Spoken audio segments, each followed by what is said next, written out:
अस्सलामुअलैकुम मोअज़्ज़ज़ ख़वातीन व हज़रात, मैं हूँ आपका होस्ट अरशद शाहीन। मैं अपने मोअज़्ज़ज़ नाज़रीन को कनाडा से खुशामदीद कहता हूँ। नाज़रीन, इस वक्त आप देख रहे हैं मेरा चैनल आप और हम शाहीन और उज़ैर के साथ।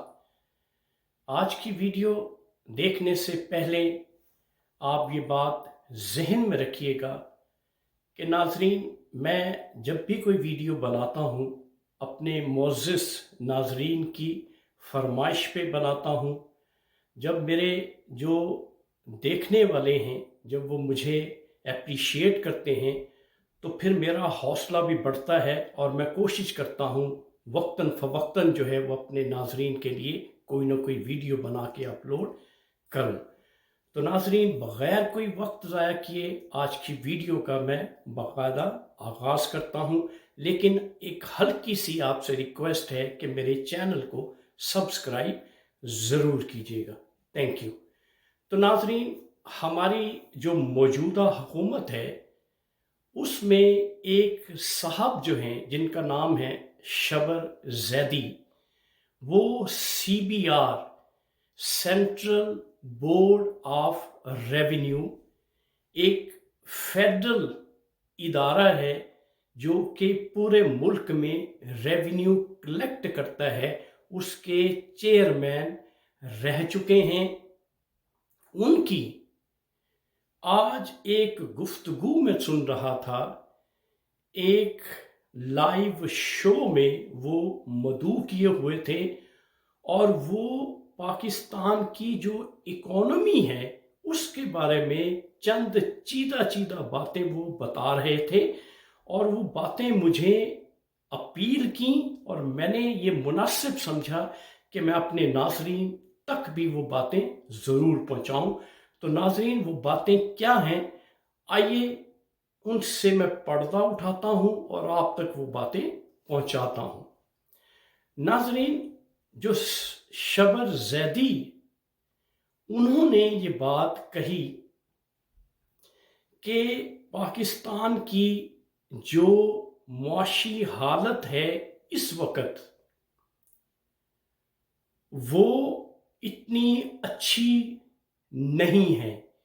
इकोनॉमी जो है वो इन्हितात का शिकार है। क्यों?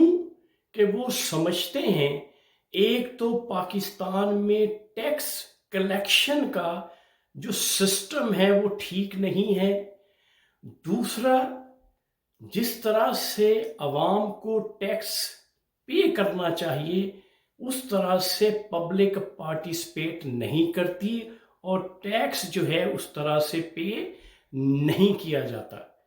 उसके अलावा उन्होंने ये भी कहा कि पाकिस्तान में ज़्यादातर जो चीज़ें हैं वो बाहर से मंगवाई जाती हैं कि हमारे मुल्क में इंपोर्ट जो है वो ज़्यादा है और एक्सपोर्ट कम है, कि हमारा मुल्क जो चीज़ें बनाता है वो दूसरे ममालिक को कम भेजी जाती हैं, जिसकी वजह से पाकिस्तान में जो बाहर से सरमाया आना चाहिए वो नहीं आता, बल्कि पाकिस्तान का जो सरमाया है वो बाहर जाता है। जो हम वहाँ से इंपोर्ट करते हैं तो पाकिस्तान से डॉलर जो है वो जाता है, बाहर से डॉलर जो है वो कम आता है।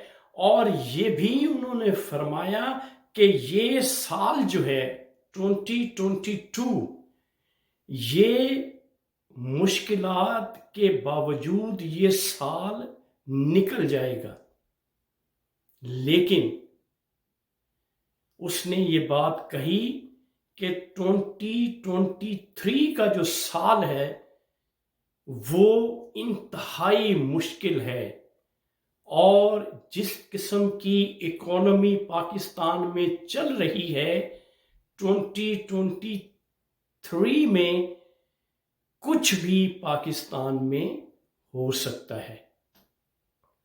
और उसके अलावा उन्होंने ये भी बात की کہ جو پولیٹیکل سنیریو پاکستان میں بنا ہوا ہے اس سے اکانومی میں درستگی اور بہتری نہیں آئے گی۔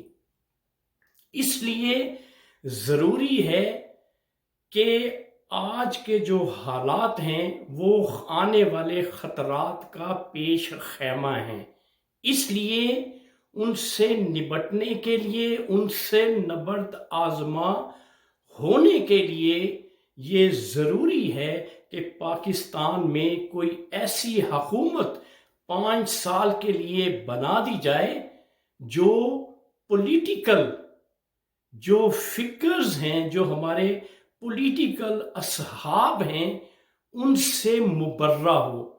کسی قسم کی اس حکومت میں پولیٹیکل انفیئر نہ ہو، کسی قسم کی انٹرفیئرنس جو ہے وہ اس میں نہ ہو، تو پھر ہو سکتا ہے کہ اگلے سال کچھ ہمارا ملک اکنامکلی چل سکتا ہے اور ایسی حکومت قائم کی جائے جس کا پرائم منسٹر جو ہے وہ ٹیکنوکریٹ ہو اور اس کے نیچے جو منسٹرز ہوں، اس کی جو کیبنٹ ہو، وہ بھی ایسے اصحاب ہونے چاہیے جو کہ وائز ہوں اور ملکی حالات کو سمجھتے ہوں، تو پھر کچھ بہتری 5 سال تک یہ حکومت جو بنے گی وہ رہنی چاہیے، اور پھر کچھ بہتری جو ہے اکانومی میں آ سکتی ہے۔ اگر اسی طرح سے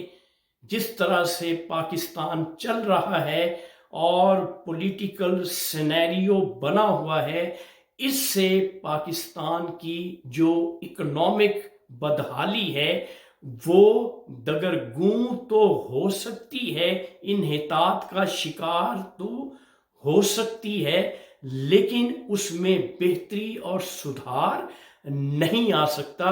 ناظرین، مجھے بھی یہ بات بہت اچھی لگی اور میری سمجھ میں یہ بات آتی ہے کہ پچھلے ادوار میں آپ کوئی بھی ہسٹری اٹھا کے دیکھ لیں، 1988 سے جب الیکشن ہوئے ہیں، ہر 2 سال کے بعد، ہر 3 سال کے بعد حکومت ڈیزالو ہوئی، نئے الیکشن ہوئے، حکومت ڈیزالو ہوئی، نئے الیکشن ہوئے، لیکن صرف حکومتوں کے جو حکمران تھے انہوں نے اپنی جیبیں بھری، اپنے لیے ایسٹس بنائے، پیسہ بنایا اور وہ ریچسٹ ہوتے گئے، لیکن ملک کا جو ہے وہ دیوالیہ نکلتا گیا۔ اس لیے شبر زیدی نے جو باتیں کی ہیں انتہائی خوبصورت ہیں اور میں ان کی تمام باتوں سے اتفاق کرتا ہوں۔ ناظرین، کہ ملک میں جتنے چاہیں الیکشن کروا لیں بہتری نہیں آئے گی جب تک کہ اچھے لوگوں کو حکمرانی میں نہیں لایا جائے گا۔ ان کی بات بالکل سچی اور سچل ہے کہ 5 سال کے لیے کوئی ٹیکنوکریٹ پرائم منسٹر بنا دیا جائے جو اکانومی کو درست سمت میں لے جائے، اس کے بعد جتنے چاہیں الیکشن کروا لیں۔ ہو سکتا ہے کہ اس سے ملک میں جو معاشی حالات ہیں وہ کسی حد تک بہتر ہو جائیں۔ تو ناظرین، یہ تھی آج کی ویڈیو۔ اس کے ساتھ ہی آپ اپنے ہوسٹ ارشد شاہین کو اجازت دیجیے، میری اگلی ویڈیو کا انتظار کیجیے گا۔ Thank you very much. اللہ حافظ۔